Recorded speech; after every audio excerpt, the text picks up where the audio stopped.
ፊልሙ የሚጀምረው ያለፈ ህይወታቸውን የማስታወስ አስደናቂ ችሎታ ያላቸው ኢንፊኒትስ በመባል የሚታወቁ አንዳንድ ሰዎች የሚኖሩበት የወደፊት ዓለም ውስጥ ነው።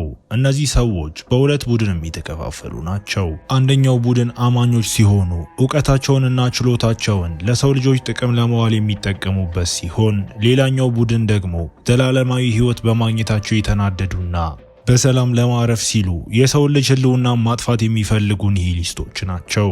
ትዕይንቱ ወደ 1985 ሜክሲኮ ከተማ ወስዶን ከፖሊስና ባውርስት ከተባለ ሰው ለማምለጥ ሲል በከፍተኛ ፍጥነት ሲነዳ የነበረ ትሬድዌይ የተባለ ሰው እናያለን።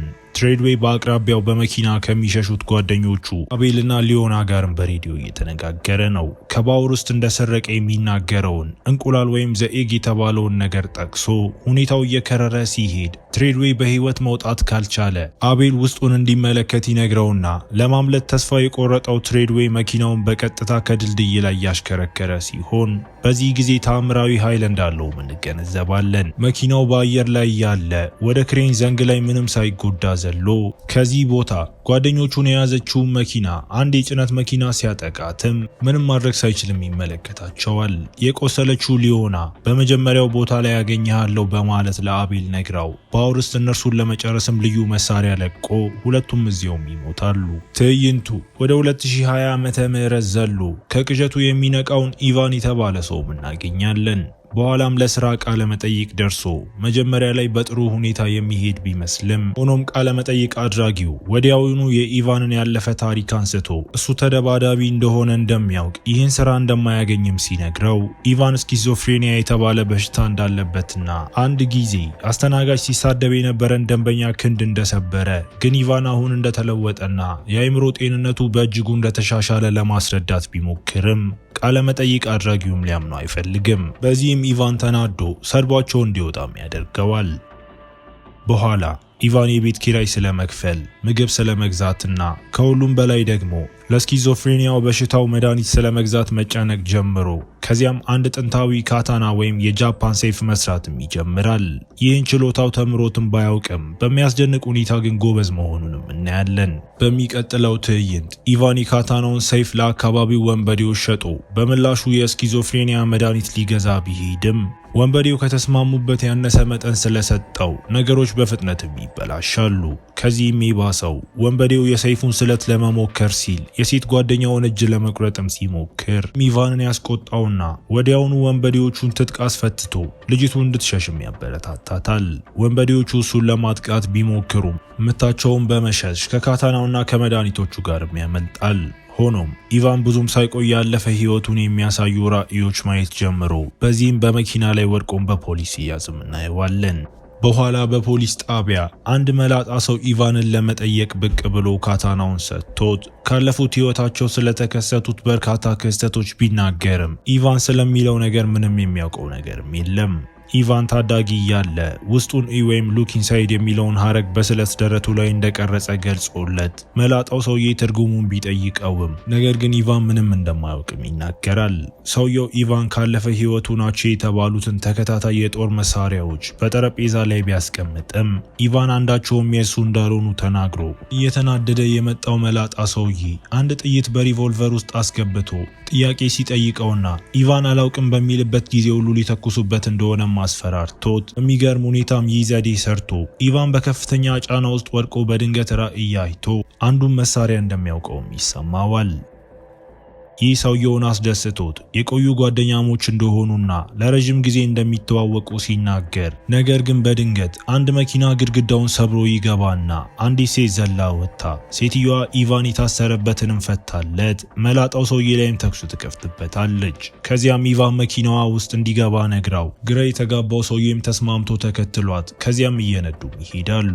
መላጣው ሰውዬና ፖሊሶቹ እነሱን ማሳደድ ቢጀምሩም ሁለቱ በመጨረሻ በሰላም ማምለጥ ችለውም እናያለን። በኋላ ሴትየዋ ራሷን ኖራ በማለት ታስተዋውቀውና ወደ አንድ አውሮፕላን ማረፊያ ወስዳው ከዚያም በምድር ላይ ያለፉትን ህይወታቸውን በሙሉ ማስታወስ የሚችሉ ወደ 500 የሚጠጉ ሰዎች እንዳሉ እነሱም ኢንፊኒትስ በመባል የሚታወቁ ሲሆን ኢቫንም ከእነዚህም አንዱ ነበር። ይህ ነው ፈጽሞ ያልተማራቸውን ችሎታዎች እንዲኖሩትና በራሺያ ያለፈ ህይወትም ስለነበረው ራሺያኛ እንዲያውቅም ያደረገው። የሚያያቸው ራእዮችም ቅዠቶች ሳይሆኑ ያለፈ ህይወቱ ትዝታዎች እንደሆኑ ተገልጦም ኢቫን በዚህ ሁሉ ነገር ቢወዛገብም ነገር ግን የሚያጣው ምንም ነገር ስለሌለ እውነቱን ለማወቅ ከእሷ ጋርም ለመሄድም ይወስናል። በሌላ ቦታ መላጣው ሰውዬ በሆነ ምክንያት በአስገራሚ ስቃይ ውስጥ ሲያልፍም እናየዋለን። ባልደረባው ሺን የተባለች ሰው ሁለቱ በአውሮፕላን እንደሸሹ ማሳውቀው፣ ስለዚህ መላጣው ሰውዬ እንቁላሉን ለማግኘት ቁልፉ የሆነው ኢቫንን በምንም ዋጋ መያዝ እንዳለባቸው ይናገራል። ይህ በእንዲህ እንዳለ በአውሮፕላን ውስጥ ኖራ ለኢቫን መላጣው ሰውዬ የኒሂሊስቶች መሪ የሆነው ባውርስት መሆኑንም ትነግረዋለች። በንጽጽር ኖራ ስጦታቸውን እንደ እርግማን ሳይሆን እንደ ኃላፊነት ከሚመለከቱት አማኞችም ቡድን ነች።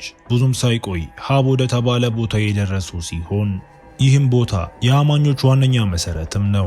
ኢቫን በርካታ ተማሪዎች ትሬስ ከምትባል ሴት ስር ሲሰለጥኑ የሚያስተውልና ሲያዩት ሁሉም ክብርም ሰጥተውት፣ በዚህ ጊዜ ኖራ ኢቫን የጥንታዊ ተዋጊያቸው ትሬድዌይ ሪኢንካርኔሽን እንደሆነ ስትነግረውም ይደነግጣል። ይህ ማለት ትሬድዌይ እንደገና ተፈጥሯልና ኢቫንም ትሬድዌይ ነው ማለት ነው። ከዚያም ኢቫን የቴክኖሎጂና ምርምር ኃላፊ ከሆነችው ጋሪክ ከተባለች ሴት ጋር ተገናኝቶ በኋላ ላይ አንዳንድ ሆሎግራሞችን ያሳዩትና ባውርስትና ትሬድዌይ ለብዙ ዓመታት ጓደኞች እንደነበሩም ይገልጣሉ። ሆኖም ከ300 ዓመታት በፊት ባውርስት ዳግም መወለድ ስለሰለቸው እሱን ለማቆም የሚያስችል መንገድ መፈለግ ጀምሮ ሁሉንም ህይወት ያላቸውን ነገሮች ጂኖቻቸውን በማጥፋትም ዘሩን ለማስቆም ታስቦ የተሰራውን እንቁላል ተብሎ የሚጠራው ዲኤንኤ ቦምብንም ነድፏል። በ1985 ትሬድዌይ እንቁላሉን ሰርቆ እንደገና መስራት እንዳይችልም ሳይንቲስቶቹንም ገድሏቸዋል። ኖራም አሁን ትሬድዌይ ያሉትን ሙሉ ትዝታዎች እስከሚያገኝ ድረስ እዚህ መሰልጠን እንዳለበትም ትነግረዋለች። ምክንያቱም እንቁላሉ የት እንዳለ የሚያውቀውም እሱ ብቻ ነው። ይህን ሲሰማ ኢቫን ይደነግጥና ብዙም ሳይቆይ ያለፈ ሰውነቱ ተጠብቆ ወደሚገኝበት ክፍል ተወስዶ ይህም በጣም አስደንጋጭ ሆኖም አግኝቶት ጋሪክም ሰውነቱ በክሪዮጂኒክ አሲድ ማትሪክስ ውስጥ ተጠብቆ እንደሚገኝና ይህም ህዋሳቱን በህይወት እንዲቆይ እንደሚያደርገውም ትገልጣለች። ትሬድዌይ በአካባቢው ያለውን የዓለም ኃይል መቆጣጠር ስለቻለ እነሱም ማን እንደሆኑ እንዲያውቁ የሚያደርጋቸውን ሳይንስ ለመረዳት እየሞከሩ እንደሆነም ይገለጣል። ምክንያቱም ትሬድዌይ ከሰው አቅም በላይ የሆኑ ችሎታዎችም ነበሩት። ይህም በሜክሲኮ ያደረገውን አስደናቂ ዝላይም የሚያስረዳ ነው። በሚቀጥለው ቀን ኢቫን ችሎታውን ለማጎልበትና ትዝታውን ለመመለስ ለመርዳት በበርካታ የአእምሮና የአካል ብቃት እንቅስቃሴ ውስጥም እያለፈ አንድ ቀን ኮቪክ የተባለ ኢንፊኒትን በቤተ ሙከራው ሲሰራም አግኝቶት ኮቪክም የባውሩስ ዲትሮነር የሚባለውን ልዩ መሳሪያ ለመቀየር እየሞከሩ መሆኑንም ይገልጽለታል። ኢንፊኒትን መግደል ስለማይችሉና ሰውነታቸውን ብቻ ማጥፋት ስለሚችሉ ዲትሮነሩ ልክ እንደ ዩኤስቢ ፍላሽ የሰውን ንቃተ ህሊና በውስጡ መቆለፍና እዚያ ውስጥም ለዘላለም ማጥመድ ይችላል። ይህ መሳሪያ በመጠቀም ባውርስት ወደ 200 የሚጠጉ አማኞችን ገሎ ነፍሳቸውንም በሃርድ ድራይቮች ውስጥ አስቀምጧቸዋል። ከዚህ በኋላ ኢቫን ወደ ኖራ ሄዶ የቆዩ ስዕሎቿን ሲመለከት እሷ በፊልሙ መጀመሪያ ላይ የታየችው ሊዮና መሆኗንም እንረዳለን። በተጨማሪም ስለ ፍቅረኛዋ አቤል እየነገረችው በእያንዳንዱ ህይወት ውስጥ አንኮር ዋት በሚባለው ቤተ መቅደስ መጀመሪያው ብለው በሚጠሩት ቦታ ላይ እንደሚገናኙም ትናገራለች። ለዘመናትም በዚህ መንገድም ሲገናኙ ቆይተውም ነበር። ነገር ግን ከ1985 ጀምሮ አቤልም ዳግመኛም አልተወለደም። ይህም ባውርስት የዲትሮነርን መሳሪያ ተጠቅሞ ንቃተ ህሊናውን እንደያዘውም ያሳያል። በሚቀጥሉት ቀናት ቡድኑ የኢቫንን ትዝታ ሙሉ በሙሉ እንዲያገኝ ለመርዳት ያለማቋረጥ ቢሰራም ነገር ግን ምንም የሚሳካላቸውም አይመስልም። ኢንፊኒትስ እያደጉ ሲሄዱ ትዝታቸውን ቀስ በቀስ ማግኘት እንደሚችሉና በጉርምስና እድሜያቸው ሁሉንም ነገር ማስታወስ እንደሚችሉ ተገልጦ ጋሪክም በደረሰበት አደጋ ምክንያት ኢቫን በአንጎሉ ውስጥ የብረት ሳህን እንደተገጠመለት ይህም የአንጎሉ ሞገዶች በመስተጓጎሉ ምክንያትም የጉርምስና እድሜ ላይ እንዳይደርስ አድርጎታል የሚል ድምዳሜ ላይም ትደርሳለች። ከዚህም በላይ ስኪዞፍሬኒያውን ለማከምም በተደጋጋሚ የኤሌክትሪክ ሾክ ሕክምና ተደርጎለትም ነበር። ይህም አይምሮውን ጎርቶታልና ያለፈውን ህይወቱን ትዝታም እንዳያስታውስም አግዶታል። ሌላ አማራጭ ባለመኖሩ ቡድኑ በአንጎል ስራ ልዩ ባለሙያ የሆነውን አርቲሳን የተባለ ኢንፊኒት ሰውም ለመፈለግም ወስኖ ኢቫን ከኖራ ኮቪክና ትሬስ ጋር በመሆን አርቲሳንን ለመፈለግም ይነሳሉ። ከዚያ በኋላ ቦሩስትና ሰራዊቱም ሀብንም አጥቅተው አብዛኞቹን ኢንፊኒት ሲይዘውም ጋሪክንም መጠየቅም ጀምሮ ቦሩስና ጋሪክ ባለፈ ህይወታቸው ፍቅረኛሞች እንደነበሩም ታውቆ የኢቫንን ቦታ ካልሰጠችው ዲትሮነር መሳሪያ በሰዎቿ ላይ እንደሚጠቀም ያስፈራራታል።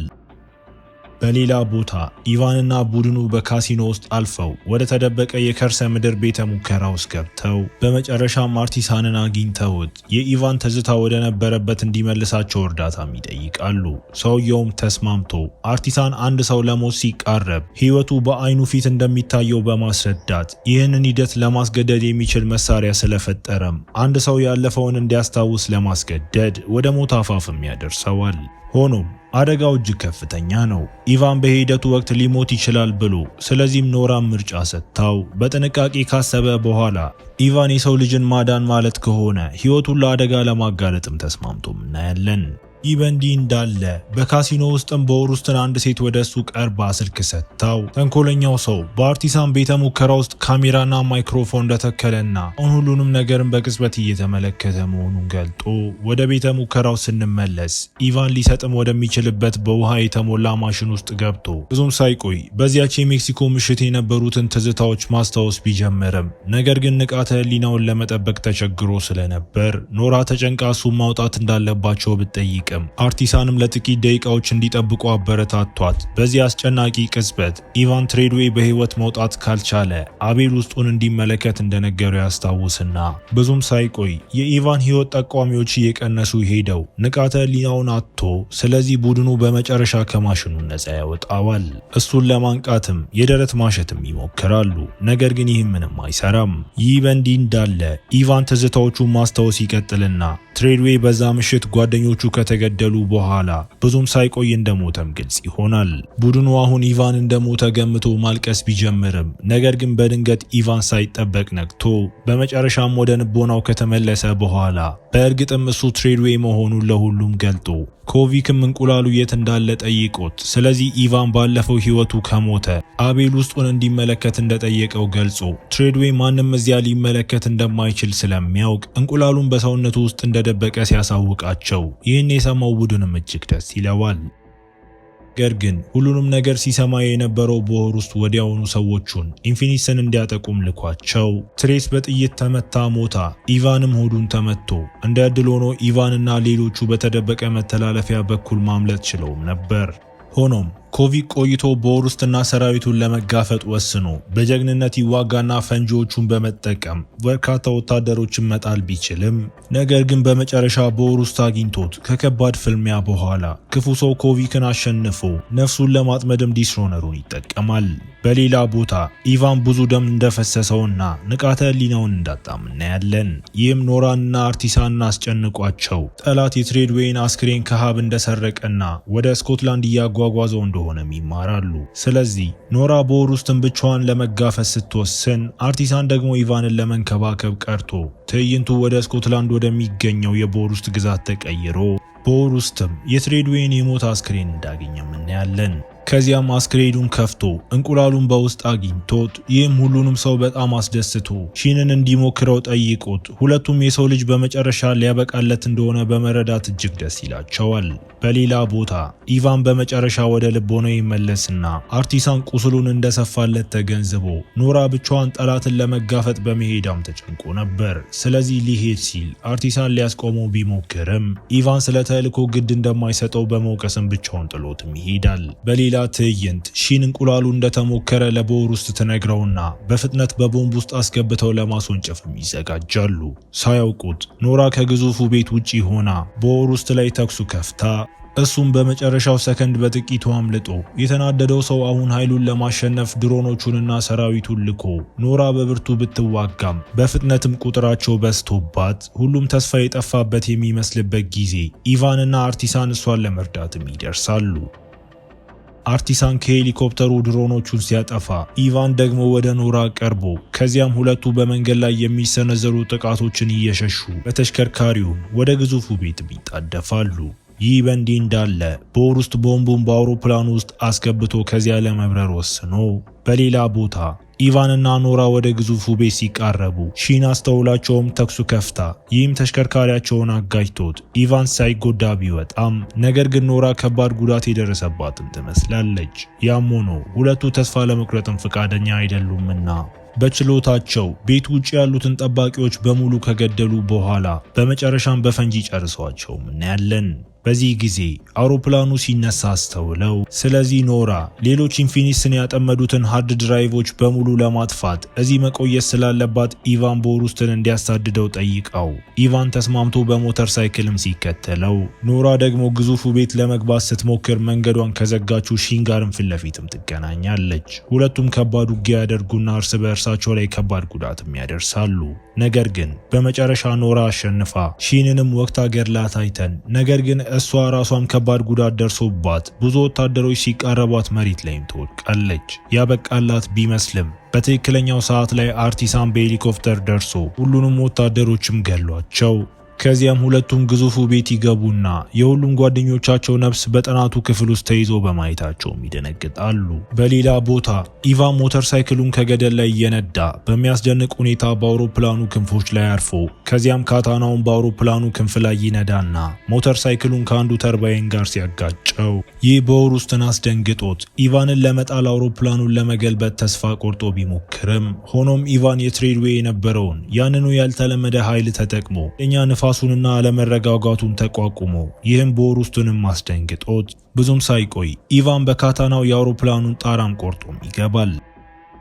ከጥቂት ቆይታ በኋላ ኢቫን በመጨረሻ ቦምቡን ለማግኘት ችሎ ለማጥፋት ቢወስንም ነገር ግን በድንገት ቦሩስት ከኋላው ብቅ ብሎ ተኩሶበት ኢቫን ንቃተ ህሊናውን ያጣና እፎይታ የተሰማው ቦሩስት ቦምቡን ለማንቃት ወደሱ ሄዶ አይተነው ነገር ግን ምንም ከማድረጉ በፊት ኢቫን በድንገት ምንም ሳይጎዳ ተነስቶ ጥይቱ ከጭንቅላቱ ጀርባ ያለውን የብረት ሳህን እንደመታ እንማራለን። አንጎሉንም አላገኘውም ወይ ምንም ነገርም አላደረገውም።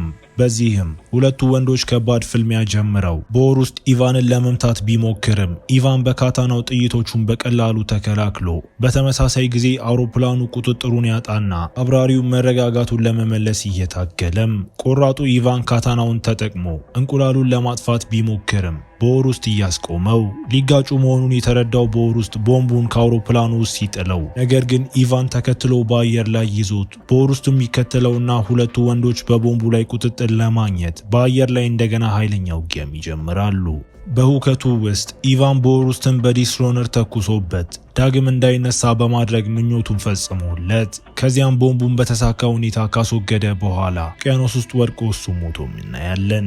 ወደ ግዙፉ ቤት ስንመለስ አርቲሳን የቆሰለችውን ኖራን ሊወስዳት ቢሞክርም በዲስሮነር የተያዙትን ሰዎች መርዳት እንዳለባት በመናገር እምቢ ብለው እሱም ተስማምቶ በከባድ ልብ ተሰናብቷት ከግዙፉ ቤት ይወጣና ኖራ ከአቤል ጋር የነበራትን በመጀመሪያው ቦታ ለመገናኘት ቃል የተግባቡበትን የመጨረሻ ቃልን ማስታወሳ ስሜታዊ ሆና ከዚያም ፈንጂ ተጠቅማ ራሷን ከቦታው ጋር አብራ ፈንድታው ሁሉንም ሃርድ ድራይቮችንም ታጠፋለች። ትዕይንቱ ወደ ብዙ ዓመታት ወደፊት ተቀይሮ ኖራና አቤል ዳግም ተወልደው አሁን በ10 ዕድሜዎች ውስጥም ሆነው እንደገና በአንኮር ዋት ካምቦዲያ በመጀመሪያው ቦታ ብለው በሚጠሩት ቤተ መቅደስም ይገናኛሉ። በሌላ ቦታ ኢቫንም ዳግም ተወልዶ አሁን በጃካርታ የሚኖር የ14 ዓመት ወጣት ሲሆን በማርሻል አርት ትምህርት ቤትም ስልጠናም ይወስዳል። አንድ ቀን ያረጀው አርቲሳን ሊጠይቀው መጥቶ ስልኩን ለልጁ አባት ይሰጠውና ልጁ ጥያቄዎች መጠየቅ ከጀመረ እንዲደውልለት ሲጠይቀው ይህም ሰውየውን ግራም አጋብቶት ከዚያም አርቲሳን ሰይፉን ለልጁ ይሰጠውና በእርግጥም የሱ እንደሆነ ገልጦለት ልጁ ሰይፉን እንደነካ በድንገት ሁሉንም ትዝታውን አስታውሶ አርቲሳን እሱን ለማግኘት ለምን ያን ያህል ጊዜ እንደወሰደበት ሲጠይቀው እያሳየን ፊልሙ እዚህ ጋር ይጠናቀቃል። እስከ መጨረሻው አብራችሁኝ ስለነበራችሁ አመሰግናለሁ። በቀጣይ ቪዲዮ እስክንገናኝ መልካም ጊዜ